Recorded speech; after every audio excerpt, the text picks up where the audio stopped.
plan. Oh, What's yes. that all about? Software, Software for what?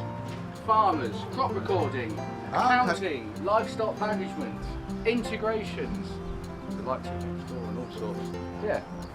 Okay, so farm plan, as you've just described, is about farm management, software, cattle, crops. That's now, you have teams going out, do you, or? Well, pretty much what we specialise in is the systems that go on in the office for farm managers, administrators, and those that are advising them and looking after them to keep their records compliant, keep them traceable, keep them on track, get inspections, press the button, reports come out, everything's good, and it's based on all the information they put in there. The other side of the coin of it is that the more information you build up in those systems, whether it's livestock management, your financial recording systems, or even your crop recording systems, more information you put in, you can start putting cost analysis in. So it becomes not just a traceability and compliance ticking tool, it actually becomes a management aid as well, to make ongoing strategic decisions for the current season, current flock or herd, or whatever you're doing next year. So a good example, if you're sort of looking at your rotations, your strategy, whether you're looking at taking some land out of production, changing sort of crop types or venture opportunities, the systems help and guide you. Now, obviously, I mean, that's a great idea, because I mean, you could be more in contact with the technology side of things and leave farmers to grow and that sort of thing. And you can give advice. Is it obviously a paid advice?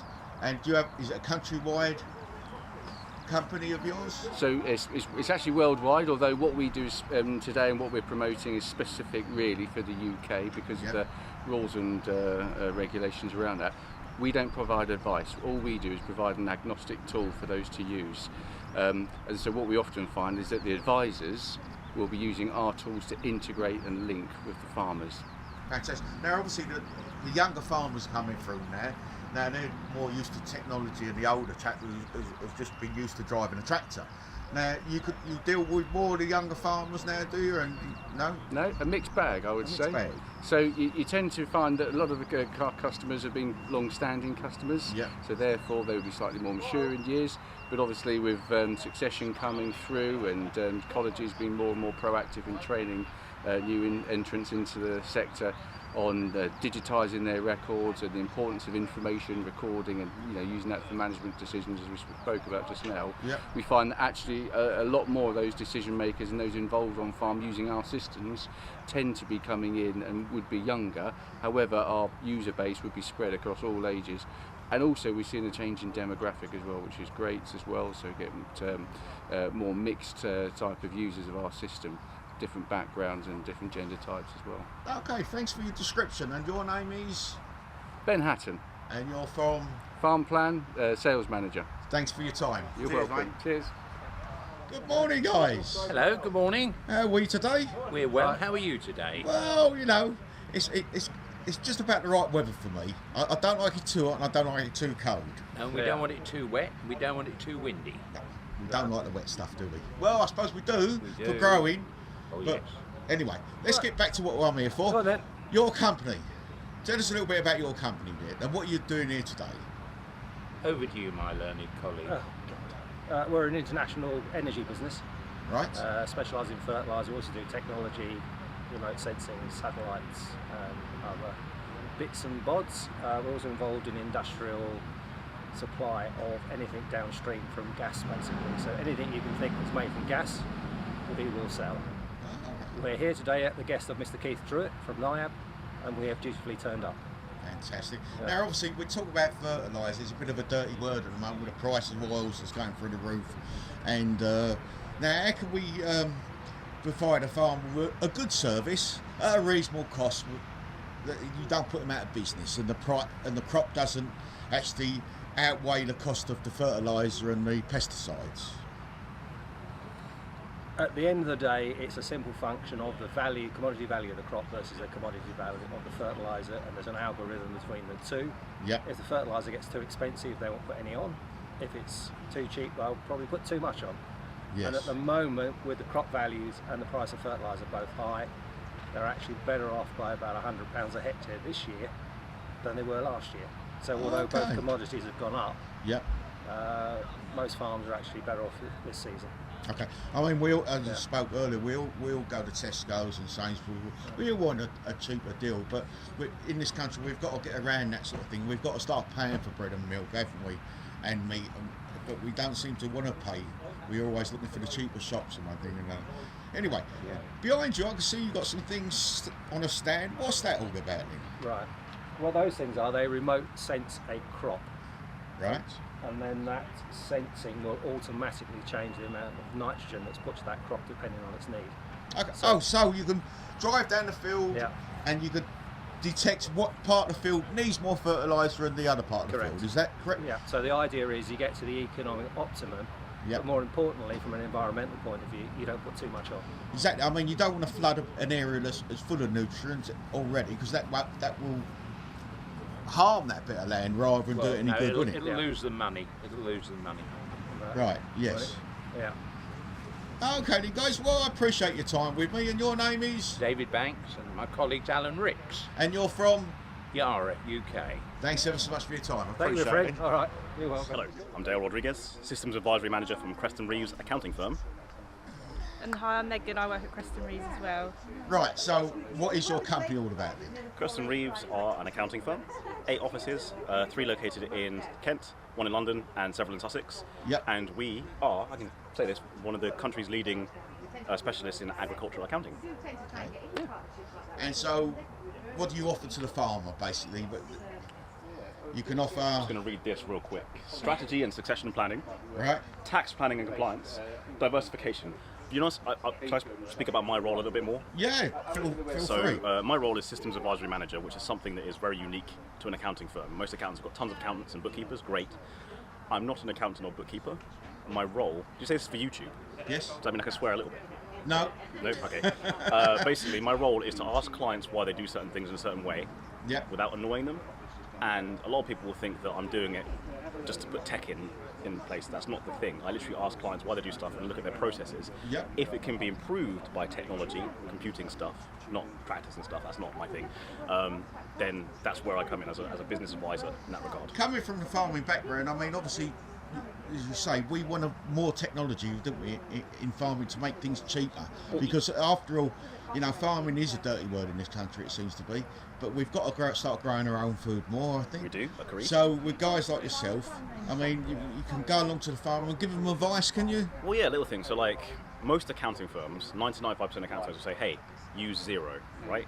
This is a good accounting software for smaller businesses or farms. But, like, that's just a cop-out. You can't just say, use this, without actually asking the client or customer what's going on in their business. Yep. So, my colleague Simon and our partner Mike Dyer, they're, like, well-known in Kent for agri accounting. They've kind of hired me and Megan to talk to clients and go, okay, what do you actually need? Is something like Xero even possible for you? Because Wi-Fi is an issue. And if not, what can we actually help you with? And the idea is, can we get farmers more time back to either be doing their work or spend time with their families? So you said you've got a farming background, right?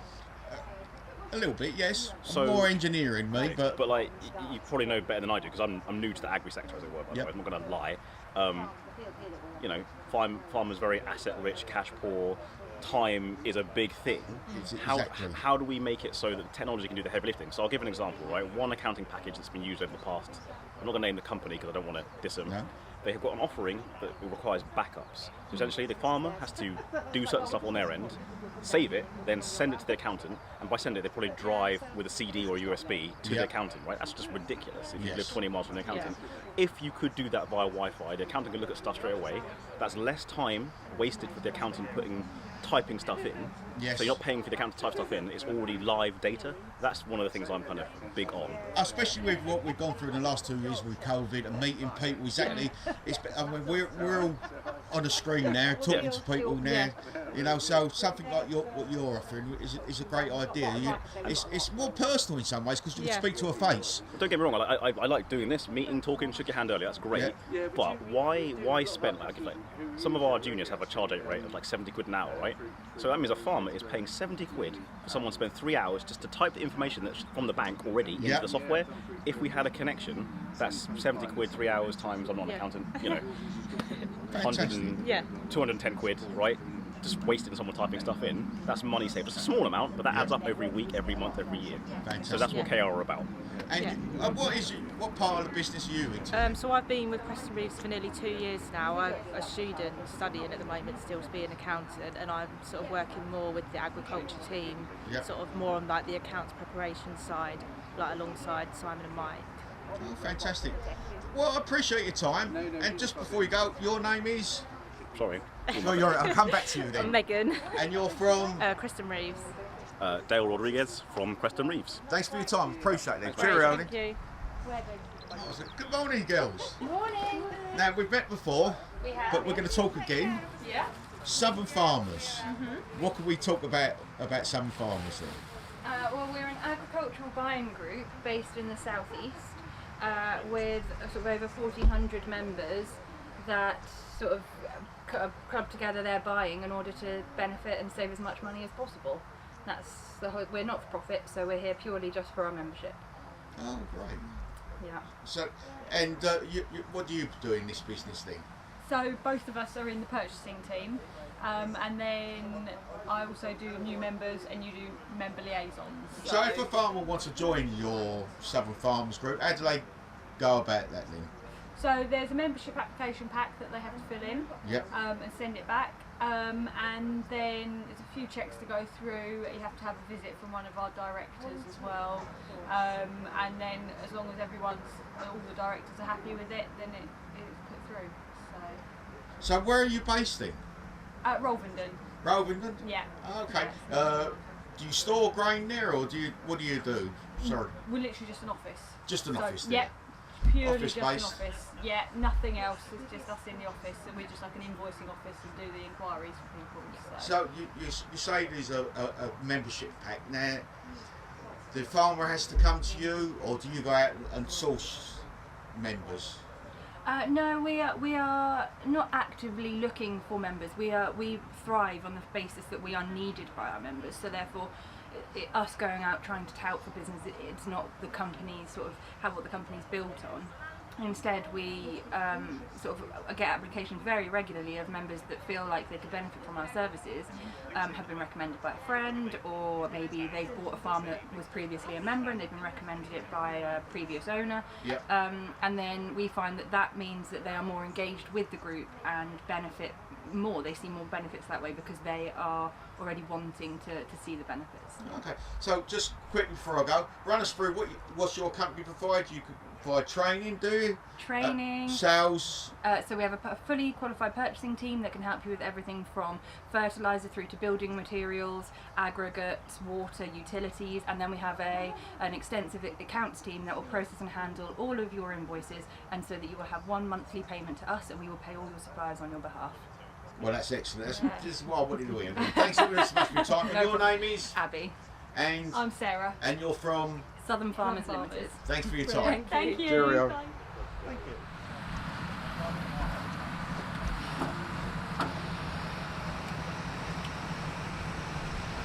Good morning, guys. Good morning, how are you? I'm fine, thank you. Now, what are you doing at the show today? What are you demonstrating, or what are you selling, or? What we're demonstrating is the Aitchison zero tillage drill. Oh, okay. Well, tell us a little bit about it. Okay. And you can stand in front of it for me. I appreciate Lovely, it. by all means, stand in front of it. So this is our Aitchison 4024 drill, Yep. which is a trail drill. It's a zero tillage drill. I currently now import these from New Zealand into the country and then distribute the machine north of the equator. Okay. Now, tell us why direct drill. Okay, direct drill, it keeps the goodness within the soil, keeps the nutrients within the soil, and you're able then to actually inject things like cover crops, or you're able to inject things like wheat or barley. So therefore, with this particular drill, with being a single pass system, you actually then create very, very minimum disturbance to the existing grade. Okay. Now, with this particular drill, could you put like a fertiliser in with the seed? Okay, so what we do is this, as I say, is a 24 row model. We do a 28 row model, which is also a split system. So Yep. you can have twin bins. So you can have Okay. a bin for seed, which Yep. is a multiple seed. It doesn't have to be one variant, it can be several variants. And in the other box, you can put fertiliser. So you're putting fertiliser straight within the slots. I know that's big in Against the America. They literally drop a seed down and a pellet of fertiliser alongside it. Very much similar kind of system, and then you can actually distribute the seed and the fertiliser at different rates. I mean, I think that's a good idea because you're not spreading fertiliser all over the place willingly. You're not wasting it. You're not wasting it. You're going exactly where it needs. Exactly, right beside the seed, which gives it growth and gives it strength. Yeah. Now, this particular seed, what sort of horsepower tractor would you need to grow so this? Anything from an 80 horsepower to about 120 horsepower. So it could do the small farmer as well. Oh yeah, absolutely, absolutely. I import the drill up to about 3 metres. So we do a 0.8 metre drill, which is ideal for things like vineyards. Yep. Or between solar arrays. So anybody wanted to regenerate grass between those, we do a very, very narrow drill for narrow access as well. So we do anything from a 0.8 metre drill up to a 3 metre drill, and you can either have that mounted or trails. Yeah. As well. Okay, that sounds great. Let's walk round it and you can show me the bits and pieces that do absolutely. the work. So what we've got at the moment on this is we've got an 875 litre hopper. Yep. And as I say, you could have this split if you wanted to for fertiliser and seed. So before you move on there, now you say the size of the hopper. Yes. Now, how much ground would that cover then? Okay, it depends on the rates in which you're seeding. Yes. So if you're seeding very small seeds, let's say a rapeseed, 0.5 of a kilo a hectare, for instance, that would probably, bottom of the tray, would probably seed a whole field. Okay? Right. If See, you this is the information we want to know. I mean, how much seed do we need to carry around with us? If you're doing things like wheat and barley, the seeding rate is probably going to be, so for instance, I'm not a farmer and I'm not an agronomist, I'm a salesman. Yep. So again, some of my numbers are wrong, you've got to forgive me on this one, but if you're doing wheat and barley, you might go on at something like 325 kilos a acre or 375 kilos a acre. So basically what you've got there is one bag, a hectare, which will cover a couple of hectares. Okay, fantastic. And you've got space in the back to carry your bags. So you've got space, as well. Or you may want to actually then go to a big bag system. Big bag system. Yep. It will take a big bag. Okay. So it will take a 700 kilo bag. This will take one big bag of seed. Yeah. Oh, that's and fantastic. then you can come back. We do obviously smaller versions for the likes of smaller farmer, which would take the individual bags that people can start pouring. But the beauty of this system is it's got a set of leading discs just on the front here, which cuts the existing sward, and then what we've got to follow is a tying system. Right. Now so that's important, obviously, if we're drilling over last year's crop, so you need something to cut up last year's crop. Correct. So what we're going to do is this now cuts into the existing lay, and then you've got it followed here by what we call a T-boot system. Right. Now the beauty of the T-boot system, and this is quite unique, and we're the only manufacturer who uses the soil, this. does it? No, what it actually does, it creates a 10mm slot in the top of the soil. So what happens is then underneath it creates a little micro environment because of the shape in which the foot's designed. Okay. So what but when you talk about a little micro environment, but surely you want contact with the seed to the soil. Okay, now this is the beauty of this. So not only does it actually cut a slit within soil, it creates a little microclimate under the soil. But the way in which the wings are designed here on the back, once it's underneath the existing lay, the tines chatter and vibrate. Right. And what happens is it creates from underneath the existing lay a nice tilth. So what you actually then get is you get a good seed to soil contact. So basically what you got then, you're opening the soil up, you're creating a capsule. Yes. Where the seed can drop into. Correct. And then you can cover it up with more loose. There's already then a loose soil over it. A little micro environment, so it's nice and warm. It's nice and warm, you've got moisture in there, you've got a seed in there. Yep. And what the beauty of this system does, instead of putting it into a slot where the seed has then restricted growth, what happens is the seed's able to move and grow. Okay. Now what we find with this particular drill is typically we can be out the soil within 4 to 5 days on most crops. Fantastic. Now my understanding is, and again I'm a salesman, I'm not an agronomist or a farmer, but the quicker you can get that crop out the ground, the better it is for establishment. Yes, obviously, because the weed growth, I mean, you don't want them covered in weed growth. Then. No, so the faster you can get that crop out the ground, the better. Exactly. So with this particular system, not only do you create a microenvironment, the slot will naturally then close. So what you've then got, you'll go back to the field in 4 or 5 days and you'll see just lines of crop emerging. Yep. Within kind of a couple of weeks, what you will find is then the crop will start to move outwards. And the reason why is because it creates a microenvironment, so the seed then starts to come out either side. On this particular model, we've got a 5-inch spacing on this, and we feel 5 inches absolutely enough on this particular drill. Some people drill at 3 inches, some people drill at 6 inches. Now its baby sister to this drills at 6 inches, but it's designed for the smaller farm. But all the drills can drill anything from a very, very small mustard or clover seed to a pea or a bean within the same mix Okay. at the moment. So Thank you. here's a system. Thanks, Ian. Thank you. That's my Debbie. So what happens now is the front of this is now hard, and then if you can appreciate that now going into the soil, the existing lays here, and then this at the back, because it chatters, creates the tilth.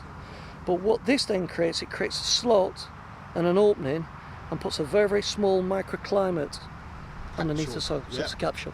Yep. And that is a secret to its actual growth. Now the other point about this as well, thank Sorry, you, and you are? Oh, okay. camera shy, but this is now how it distributes the seed. Right. So it uses a very, very gentle sponge system. Now the sponge rotates, it picks up a seed from the top of the box, Yep. rotates it round, and then drops it into the slot below Yep. using the tine coulter. So where's the seed come out in The this? seed then comes out of the tube connected to this pipe at the back. So this is the tube, and then this creates a slot, and then it's followed in then by a seed. But because this is a mechanical system, what you're able to actually do is, as I say, drill anything from a very, very small mustard or clover seed up to something like a pea, a bean, sunflower seed, wheat seed, But that's oats. great. It's not just for one particular No. crop, is it? I No. mean, we're diversifying in this country. I mean, I'm local to me in Gravesend. They're growing peas now, and that have been unheard of in the south years ago. But now we're peas, we're rapeseed, we're wheat, we're barley. So this sort of drill would obviously be perfect for that. This is where you've got the versatility in this Yep. drill, because this drill is not capable of drilling just one seed. Yep. So we can go through the whole array of seed, and it will probably drill 95% of all seeds. Okay. When I first started to import them, the second demonstration I had was drilling peas and oats, two completely different shaped seeds. Yep. The oat seed's kind of a fairy seed and sometimes can stick to the A long sponges. pointy thing, isn't it? Yep, and then you've also then got a pea, which is kind of sort of round and smooth. Yep. And I was kind of worried at this point, thinking, will it drill it? And it drilled it absolutely brilliant. Well, I suppose with the sponge effect, you're grabbing the seed. You're not just dropping it straight down. It can bung up and all sorts of places. No, so what it's doing is actually dropping it in a measured dose. Yep. So you can change the rate in which you actually drill, so you can go from a 0.5 of a kilo a hectare to 350 kilos a hectare. So it will cover most ranges of crops. Okay. And the way in which it does it uses two secret ingredients, which is the sponge system and the T-boot system. Fantastic. Now, one last thing before I go. Yes. Backup service for you. So obviously, we're talking spares. Yes. Now, obviously, if the farmer's drilling and something breaks, Okay. what sort of backup do you offer these Okay, guys? so bearing in mind it's myself, we've just employed another guy who's covering a different sector of the business, but we're offering at the moment, if it's parts you require, next day before 12. Right. We've got 2,500 parts currently on the shelf, anything from a nut and a bolt to a full gearbox. So obviously, these, what you showed me earlier, they're quite important parts of it, and we lose quite a lot of these in Okay. farming, don't we? You're absolutely right. Last year we sold about 56 of these machines, and of all of them we only lost one of these. Oh, really? What I actually do is when I go to farm, I always give a spare backup. Yep. These are really simple.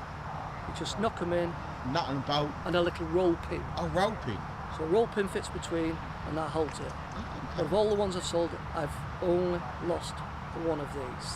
fantastic. Either I've been extremely lucky, or it's the fact that in the way in which it's actually utilised, you know, we're not going really deep into the soil.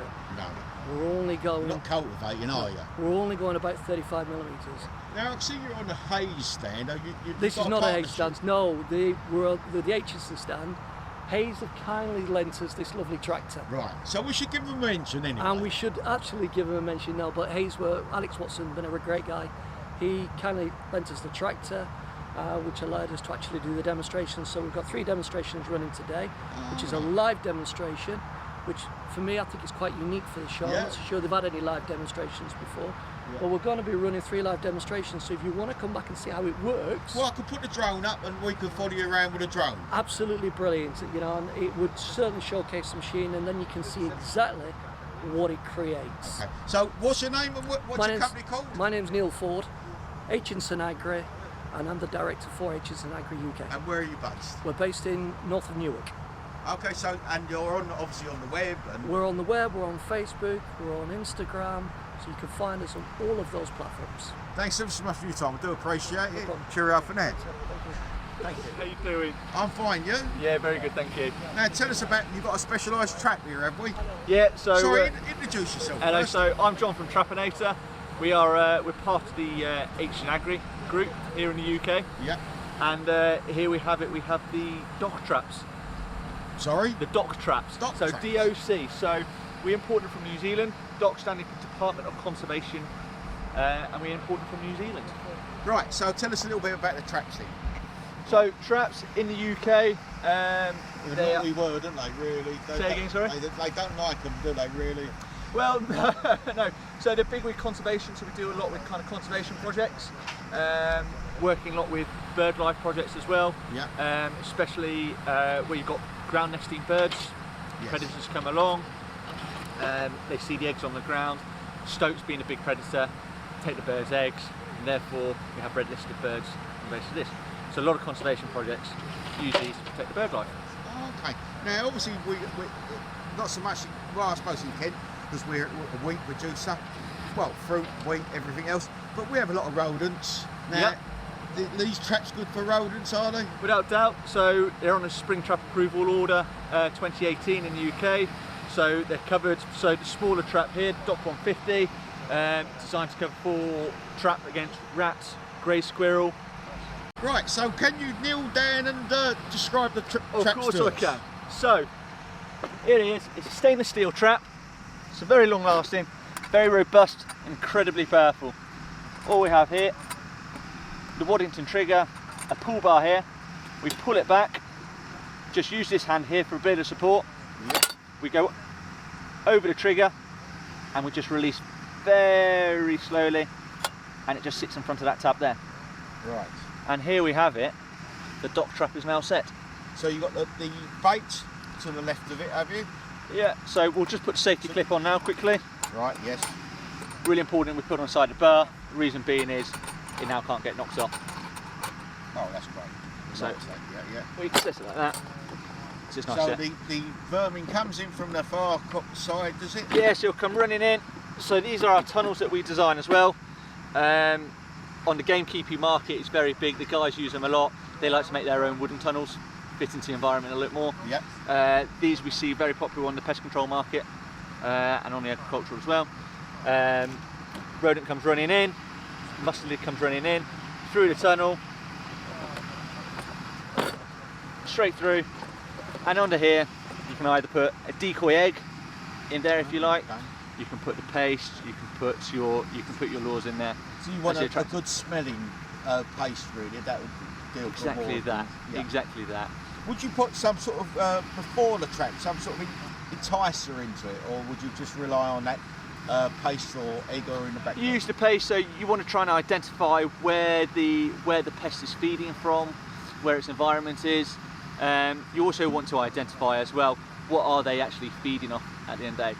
So if for example, if a rat's there eating chocolate, put chocolate on the trap. Exactly. You know, if it's eating the wheat, put wheat on the trap. Don't change what it's eating and stuff like that. Because that's what it's used to, isn't it? That's what it's used to. Why change it and stuff like that? So where can we buy these traps from? So these you can buy us direct from ourselves at Trapinator, from myself direct, or alternatively we've got suppliers throughout the UK. Game Country up in Scotland, we've got Anglia Game. Yeah. We've just taken on Killgerm as well as a pest control retailer throughout the UK. Bushware, so we've got a few retailers throughout the UK. Fantastic. I appreciate your time. Just one last thing, are they expensive? I've got to ask the question. Are they expensive? Not on a long-term No, basis because they're they're competitive. They're more than competitive within the market and stuff like that. Fantastic. Right, just before you go, what's your name and your company called again? John Raby from Trapinator. Thanks for your time. Cheers. Cheers. Here's a man who likes playing. Yeah, look at this, first time using it. So, am I in a safe area? You are in a safe area, hands off. Right, so you are tree surgeons. We are indeed. So tell us a bit about your company then. MPC Tree Surgery. The boss is probably the best one to speak to about this, but yeah, we're a local business in Iton, cover the whole of the southeast. Yep. We specialise in ash dieback. We try to mechanise the company, i.e. keep as many climbers safe with the current situation we're in at the moment with Yep. the dangerous trees. So if we can keep Ash them out. dieback is quite a big thing now, isn't it? It in this is country? indeed, We're yeah. going through we had it with other trees in the past, but why is ash? Where is this coming from? This ash dieback? Well, it's an airborne spore. It basically affects the actual new growth of the actual trees. Okay, I thought it was the top growth. It's not. It is, yes. So it's a new growth. It's affected, of course, and it basically it starves basically the new growth of water. Oh, okay. So which affects. I've got a full read up over there if you want to go through it all. That's all right. But I've got the boss. He's probably the best one you want to speak to. He's like more knowledgeable. I'm just here as a backup, to be honest. So. Fantastic. I can see you've got equipment behind you, and when us go along there, you've got a nice John Deere tractor and a nice Merlot there. So are these the sort of bits of plant you use on a regular basis? Oh, yeah, the Merlot's out probably 5 days a week. Oh, really? And yeah, anything we can do to obviously save manpower. Yep. And wear and tear on bodies, then we will do. Now, so, obviously, because as you just spoke, a lot of the work is done high. Yeah. Do you have a man lift or anything like this? We do indeed. Yeah, we've got a cage. We've also got some separate attachments for it. We've got a winch attachment for it. So yep. obviously, if we can't get the wood cracker in. Okay. So if we can't get that into we can literally boom over the top. We've got that's only at half reach at the moment, so she's only at 15 metres, so she's got capability of 30 metres. So how would you attack it? Would you attack it from the bottom, or would you in sections like a normal tree surgeon would do? It all depends on every tree's different basically. Obviously, if we're using the wood cracker, it's got to be nice, preferably with no ivy. We like to clear the ivy because yep. that can cause concerns. You mentioned weed cracker. What do you call it? A cracker? Wood cracker. Wood yeah. cracker. And what? Oh, I can see it up there. I'll get So it's a set of grabs with a saw that comes out the bottom. So it grabs it. It tells us how much weight we can actually lift at that point. It tells us any and every bit of information to keep our guys safe, basically. I think that's used more in the forestry business where they're chopping a lot of trees down, isn't it? But I mean, it's a good safe system really, where you can grab hold of the tree. Once we've got it in our hands, in the jaws, it's in our jaws, so we know it's safe. And you can place the tree where you want, rather than it falling willy-nilly down. Exactly. Well, at full reach, we can. I've got a 250 kilogram capability with the cracker on, so that would be taking smaller bits out at the top, and obviously the further we come down, or the closer we can get, the more we've got. So on the first beam, we've got basically once it's boomed right in, we've got 5 ton, and we've got that up to about 8 metres. Yep. So, and then after that, we've got roughly a ton. If I take the wood cracker off, we've roughly got a ton at 30 metres. So we can chain up, we can strop up, rope up. It just enables our guys to be out the tree and not shock load the tree. Okay. So we can have them climbing down below, doing certain cuts, specialised cuts, and go from there. Okay, now, your company, where are you based? We're based in Iton. Iton, and what area do you cover? We cover a wide variety of area. All the southeast of Britain. We're working in Portsmouth last week. Yep. With the Merlot, obviously they're a main gas company. Had a tree fail over the main gas valve that's 260 bar, and it's probably 12 foot wide. Yep. That goes underneath Portsmouth. We had a tree fail over the top of one of the main stopcocks, so we've had to go in last week, and we went in, used the Merlot, and it was safe, and that's it. Companies are using us knowing that we can come in, use the machine, and it takes out a safe system of work. Yeah, exactly. Now, obviously, how can we get hold of you? How can we contact you? You can contact email, obviously. But you're basically you're on the web. Yeah, we're on the web, yeah. And do you advertise in agricultural magazines and all that sort of thing? I'm not sure if Nick does. A lot of it is word of mouth. Basically, we have a lot of. Well, if you provide a good service, so exactly. All our clients we've kept for years, so it's all constant. That is 90% of our work is all clients, and it's obviously we're starting to get into the new companies, like subbing out to the larger companies that need us. So we're going down the route of the tree surgeons in the local area now using us just because whenever they get something that's dangerous and they don't want to put a climber up, they'll give us a call and say, look, can you come down? Okay, that sounds fantastic. Your name is? Mark. And you're from? MPC Tree Surgery. You forgot that, didn't you? Cheers. Cheers, fella. Oh, you can't bring it down, I suppose, can you? I can do. Can you bring it down and we'll have a look?